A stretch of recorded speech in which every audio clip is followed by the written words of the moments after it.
Welcome, everybody. Welcome to a free evening together.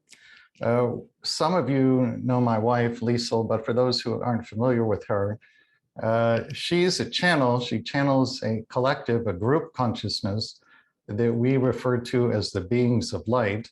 They exist in a state of unity consciousness, and she is going to channel them in a meditation to start us off. Hi, everyone. I recognize a few friendly faces. It's so wonderful to see everyone and feel everyone's loving energy. We're gonna just take a little while to connect together and to connect to source and get really present. So get comfortable and get yourself in a safe space where you can safely close your eyes. And once you get settled, I want you to put your left hand on your heart area and your right hand essentially just below your navel. But if that naturally wants to gravitate up or down a little bit, that's fine too. What's happening in doing this is we're creating a biocircuit in the body. So get comfortable and gently close your eyes. And begin to bring attention to the breath. That beautiful rhythm of the in-breath and the out-breath. That beautiful tide that's with you all day long. That you can turn to anchor yourself. We're breathing in relaxation and peace. And on the out breath, letting go of any tension, any commotion from the day.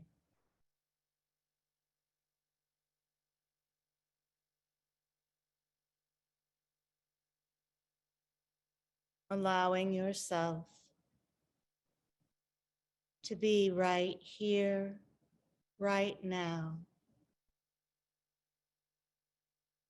Letting go of all the stories that are trapped in time.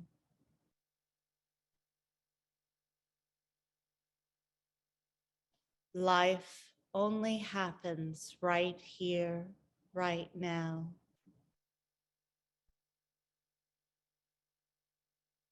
And you can only know the truth of who you really are right here, right now.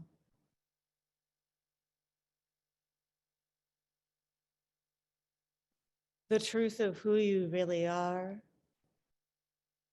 has nothing to do with anything that you have ever done or thought or said.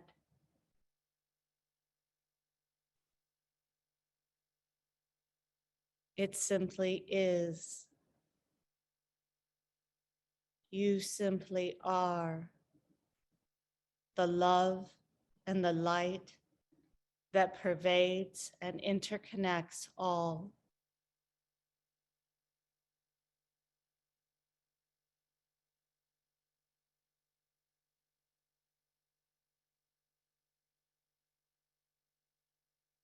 Imagine how your life would feel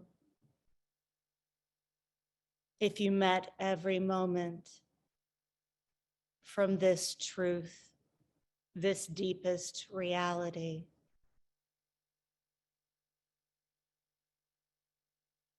If you let go of all of those false constructs of who you think you are. And allowed the truth of who you are that transcends this physical form to emerge and share itself with the world.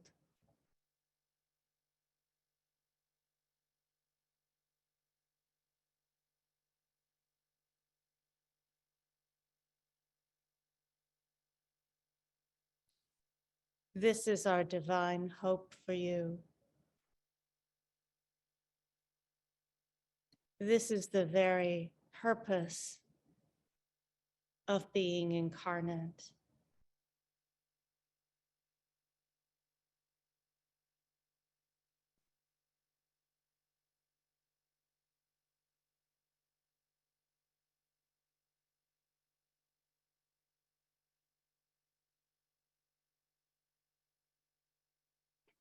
Bring your awareness to your heart area.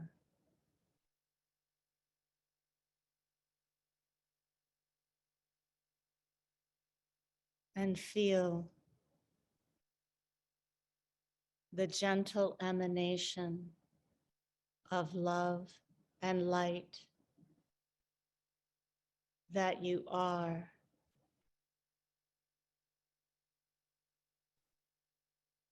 The gentle emanation of love and light that actually forms your body, that calls it into being. This gentle emanation of love and light connects all of us, connects all beings and all forms.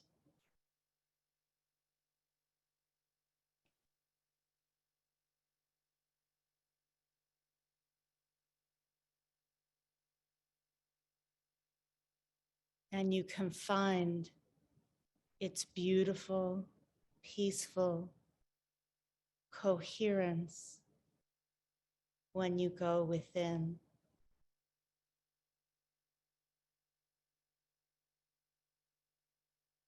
And as you do so,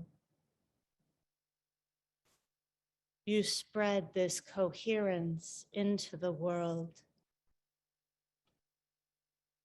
And it makes it that much easier for someone else to find this same space in themselves. So right now, we are all participating in a sacred act in this group meditation. We are anchoring a coherence of love and unity and light in this earthly dimension.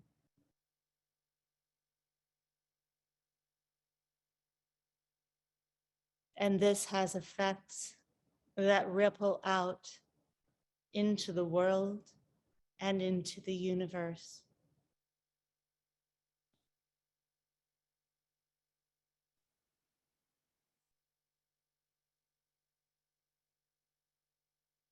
And so we thank you for your service.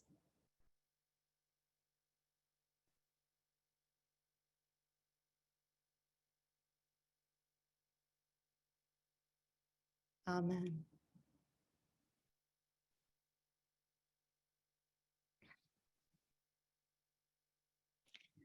Now, gently begin opening your eyes and bringing your awareness into the time and space and room that you're in. Bringing your awareness to your screen in front of you and ready to share this wonderful time together.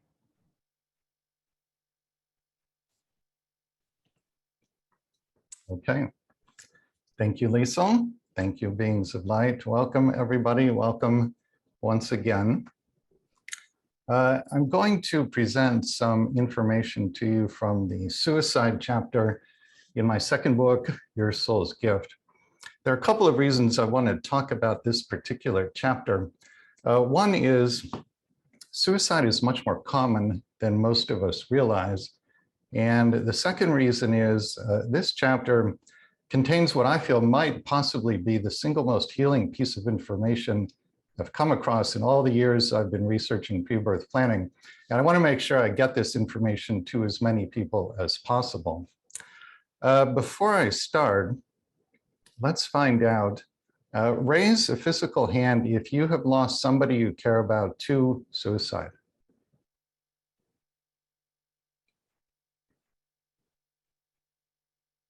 Okay.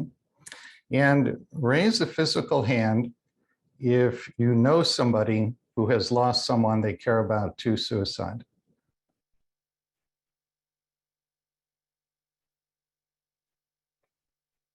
Yeah, that's what I was expecting. So that's the vast majority of the people who are here this evening. This is one of the reasons why I want to present this information to you. So let me actually, before I do that, let me give you an overview of what we'll do this evening. I'll talk about the suicide chapter. That will take probably 20, 25 minutes. Then I'm going to talk just very briefly about the upcoming online workshop, which is July 23rd and 24th. And then we'll open it up for question and answer. Now, for those of you who are going to watch the recording, who are watching the recording at a later time, you will hear my presentation and what I say about the online workshop, but you will not see the Q&A portion. The reason for that is that we've been informed that if we film the Q&A, we have to get a signed release from all of you. And there are so many people here, we just didn't want to do that. So we won't be recording that part of it.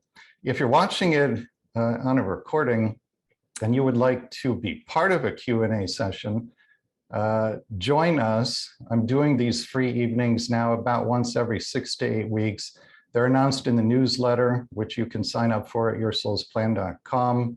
And they're on the events page at yoursoulsplan.com. The next one isn't scheduled yet, but it will be roughly in 6 to 8 weeks. So let me set the stage for what I'm going to present to you. So the person who is the subject of the suicide chapter is an American woman named Carolyn. And Carolyn's only child, a son named Cameron, suicided, and at a particularly tragic time in his life. It was literally just a few days after he had graduated from high school. So this was at a time in Cameron's life when Carolyn thought he was about to go off to college, start doing great and exciting things in the world. And then she came home and found that he had hung himself from a rafter in their home. And she was the one who had to climb up there and cut the rope and bring his body down. So certainly a very great tragedy by any means. Carolyn and I worked with a channel in the Netherlands, Pamela Krabbe, who, among other beings, channels Jesus. When he speaks through her, he uses his given Hebrew name, which is Yeshua, Jeshua. But just for convenience sake, I'll refer to him as Jesus tonight. So toward the beginning of the channeling session, Jesus comes in and I ask him, is suicide planned by souls before they're born? And he says it is never planned as a certainty, but it is planned as a possibility or a probability, or rarely a probability so high as to be almost certain. And then he says this was the case with Cameron. Cameron had brought back into body unhealed energies from past lives with the intention of healing them. And he knew before he was born that he was doing this to such an extent that it would cause severe depression and severe anxiety, and that a suicide would be highly likely, almost certain. Now, you might well ask the question, why in the world would any soul create a life plan like that? Well, some souls are very ambitious, for lack of a better term. They want to accomplish a lot in a particular lifetime. And your perspective when you plan your life is very different than it is once you're here in a body. When you're planning your life, you are acutely aware of the fact that a life is actually very short. It's here and it's gone like a clap of thunder. It might not seem that way when you're in body, especially if you're suffering, but from the non-physical vantage point, you know that a life is actually very brief. You also know that nobody is permanently harmed by anything that happens here. And the last difference in perspective is that you're very much aware that whatever growth and learning and healing come out of the incarnation, that becomes part of you literally for all eternity. So from that perspective, that a life is actually very brief, no one is permanently harmed by anything that happens here, and yet the learning, the growth, the healing become part of you for all eternity. From that perspective, it actually does make sense that some souls, not all, but some, would plan very great challenges like Cameron did. So then Jesus steps aside and Cameron himself comes into the channeling session. And I want to read you a little bit of what Cameron has to say. I don't want to attempt to paraphrase any of this because I think too much will be lost in the translation. So Cameron says, quote, "When I came here, I was bewildered and confused. I had not counted on an afterlife at the moment I took my life, but there were guides present beckoning me. I was very lucky to see them. I reached out to them and they told me what had happened. You're on the other side now, they told me, and I was struck with grief. They actually showed me my dead body to convince me that I was really dead. I wasn't aware of this as I was in a state of panic when I killed myself. After I crossed over, they took me to a place of learning and recovery. The first period of time was very difficult.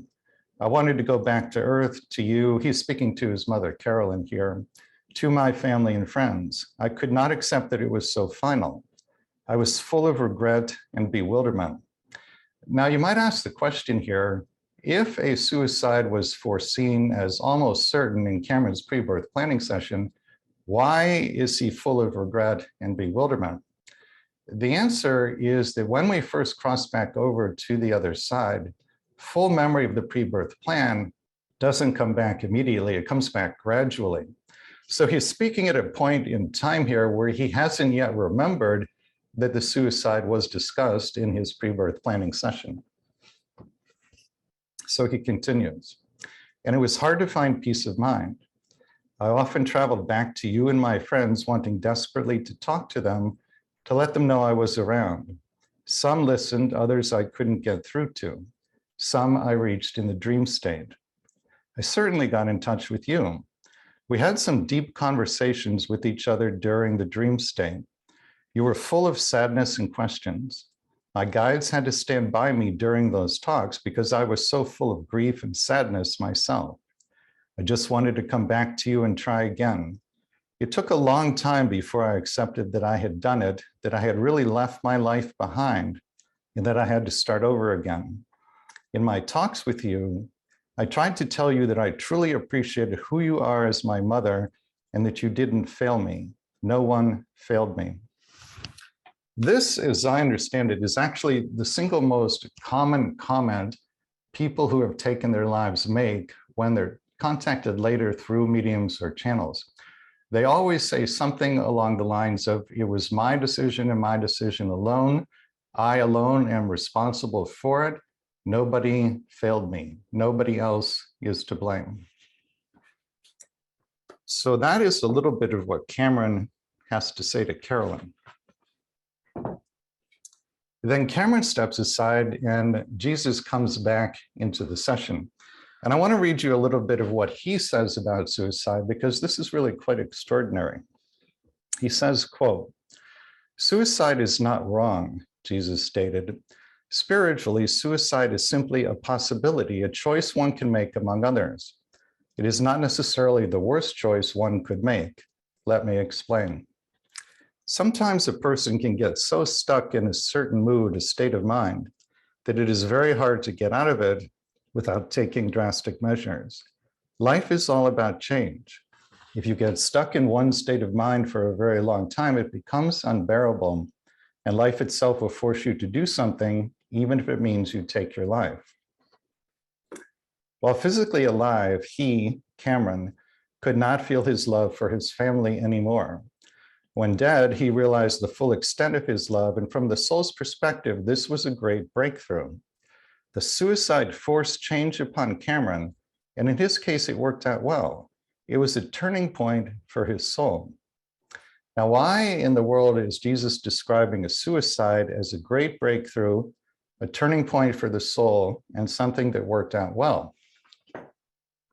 So one of the things that I found in my research for my books is that the main reason we are all here on Earth, there are many what you could call sub-lessons, but they all boil down to one main lesson, which is that we are learning how to more freely and more fully give and receive love.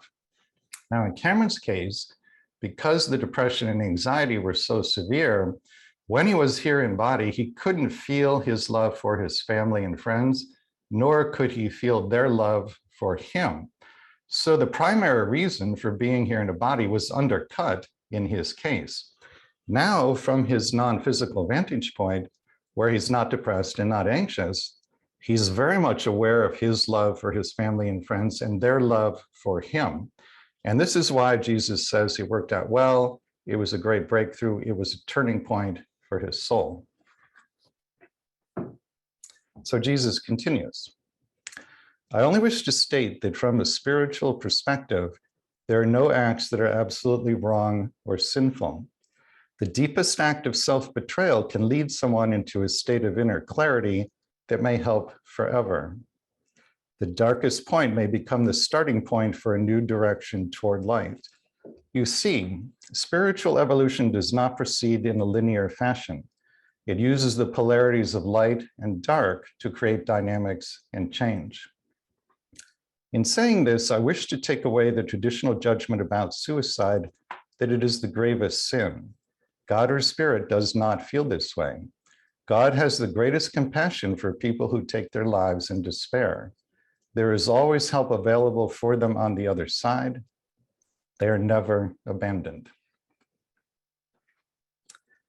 So that's a little bit of what Jesus says about suicide. Now, when I'm writing a book, I try to be very mindful of the information that comes across my desk or that I come into contact with in some other way, because I know that if there's something I'm supposed to know about so that I can put it in a book and make all of you aware of it, Spirit will find a way to get the information to me. And this happened while I was researching the suicide chapter. I came across a wonderful book by an American author. Her name is Irene Kendig. It's called Conversations with Jerry and Other People I Thought Were Dead, which I think is a brilliant title. And what Irene did in this book is that she worked with the medium, and through the medium, she talked with her friend Jerry and other people that she thought were dead. So in one of the conversations with Jerry through the medium, the subject of suicide comes up. And Irene shares with him the following true story. Very simple story. It's about a brother and a sister named Dan and Denise. And the story is that Dan and Denise made plans to meet for dinner one night. And then shortly before they were supposed to meet for dinner, Denise called her brother Dan and canceled. Then during the time at which they would have been at dinner, Dan suicided. He took his own life. So now his sister Denise blames herself. She thinks that if she just hadn't canceled the dinner plans, her brother Dan would still be alive. So Irene, the author, shares this true story through the medium with her friend Jerry, who is back on the other side. Now listen to what Jerry says in response. Quote, even if she had dinner with him, Dan still would have had to be willing to create an opening in order for her to have made a difference. If he'd been willing to create an opening, someone, in this case Denise, would have stepped in. And even if she hadn't, someone else would have. Something as simple as a smile or kind word from someone would have made the difference. Everything is orchestrated. If Dan had needed someone's assistance to guide him in a new direction, someone would have been there. There is always a response to our needs. Had he been open to such a change, the universe would have responded to the opening. Now, I don't know what your reaction is to that, but when I read this, the implication struck me like a lightning bolt. So I took this story into the channeling session with Jesus. I shared it with him just as I've shared it with you now. And then I said to him, quote, "This story seems to suggest that every suicide that could have been prevented was prevented. Is that true? If it is, this awareness would do wonders to relieve the guilt people feel at not preventing a suicide." And Jesus responds, quote, "All suicides preventable by outside forces were indeed prevented." I'll read it again. "All suicides preventable by outside forces were indeed prevented." So what this means is that if the suicidal person has the slightest openness or willingness to change their mind, spirit knows and spirit stages an intervention that prevents the suicide. What that in turn means is that if you lost somebody you loved to suicide, there was literally nothing you could have done to prevent it. Because again, if the suicidal person has the slightest openness or willingness to change their mind, spirit knows and spirit stages an intervention. So for those of you who raised a hand when I asked who has lost someone they loved to suicide, there was literally nothing you could have done to prevent it. And I would invite you now to take any guilt or self-blame you might feel and set it down and step away from it. That's what that person would want. And again, there was nothing you could have done to prevent it. And for those of you who raised a hand when I asked who knows someone who lost someone to suicide, please relay this information to those people. This can be life-changing for them. It's pages 410 to 411 in the English edition of Your Soul's Gift. I want to share with you just a little bit more, and then we'll take questions. Jesus comes back into the channeling session, and I say to him, "Please speak to those who are contemplating suicide." And he says, quote, "It is a choice one can make. In an enlightened society, people with suicide plans would be permitted to talk with a counselor who would consider this option with them. By allowing it to come into the open and by not immediately rejecting it, the therapist could create a sense of liberation in them, which might help them paradoxically to release the suicidal thoughts and consider other options. When something is forbidden and has a particular attraction, if suicide is completely taboo, then those who suffer from depression will be drawn to it, and they will feel even more depressed because of that attraction. If those who are drawn to suicide are asked openly about how and why they would wish to end their lives, there is a release of the pressure." So again, this is how an enlightened society would handle it. We are not yet an enlightened society, and I think for legal reasons, if no other, we're a long way from approaching it like that. But Jesus is saying this is what it would look like in an enlightened society, something to think about. So that's what I wanted to share with you from the suicide chapter. Let me talk briefly about the online workshop that is coming up, and then Actually, Rob, yeah. before you start into that, I'd like to share just a little something in regards to suicide. So, I share this for those of you who might be going through difficult, challenging times yourself. I actually struggled with, really strong suicidal ideation for many points in my life. Those of you who don't know my personal backstory, I had very severe OCD, obsessive compulsive disorder, and it at different points in my life, it rendered me essentially non-functional. And I can say that now, having emerged from that dark night of the soul, having realized that difficult thing was there to break me open, was there for my own growth and evolution, and realizing that, the channeling work that I do now, the connection that I have now, would not have emerged had I not gone through that. Because in the process of going through that, because I had such challenging thoughts, I had to learn to basically, in a way, not trust the thoughts in my mind and find something even deeper, find a connection even deeper than that. So find my higher self. And I can honestly say to you now, even having gone through all of those difficulties, that I am actually really profoundly grateful for all of that pain, because it would not have, I don't feel that I would have opened in the way that I have had I not gone through those experiences. So I say that because no matter what difficulty you're going through, you don't yet know how that can blossom into something really magnificent.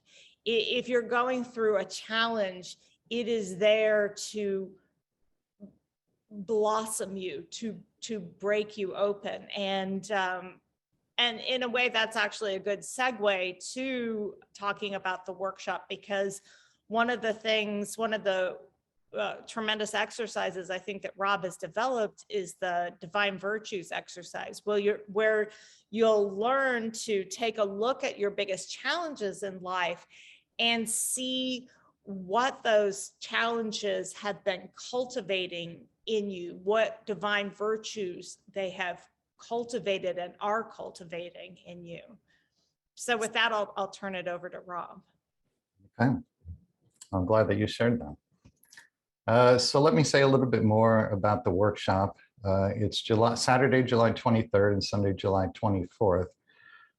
We'll start with a very brief 15-minute or so segment where I'll, for those who don't already know, I'll talk about my own spiritual path and the 5 main reasons why we plan big challenges for ourselves before we're born. Then we will go into the divine virtues exercise that Liesl talked about.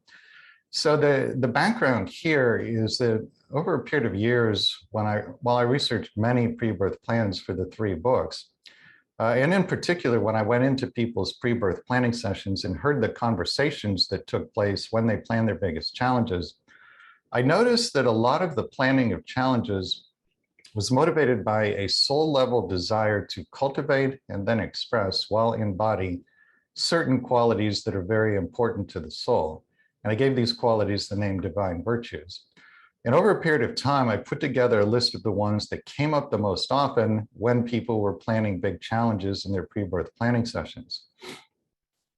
So from a pre-birth planning perspective, one of the main reasons you planned your biggest challenges is that you thought the challenges would provide you with both the opportunity and the motivation to cultivate the divine virtues.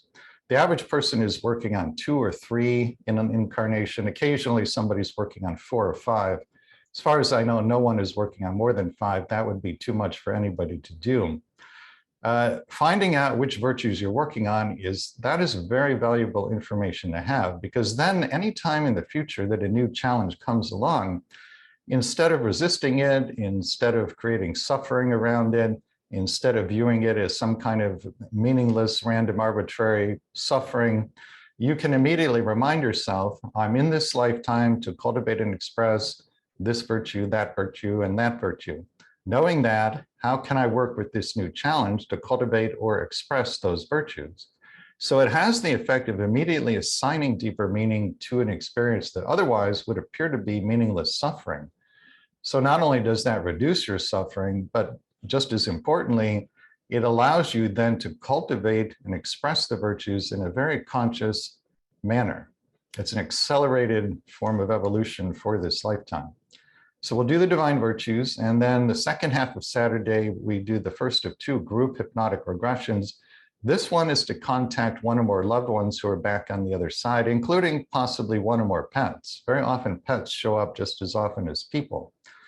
And one of the reasons we do this is that if the form the contact takes is verbal or telepathic, you can ask them some questions including what is your pre-birth plan with them.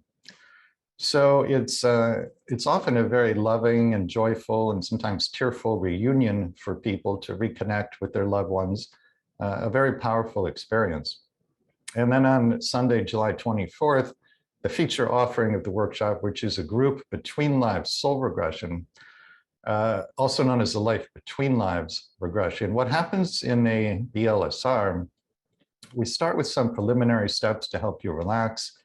Then I guide you into a past life. It's almost always one that had a big impact on the plan for the current lifetime. You experience several different scenes in the past life, the last of which is the death scene. You leave the body in the death scene and cross back over to the other side, which might sound a little bit ominous, but there's actually nothing to it. It's very easy and gentle.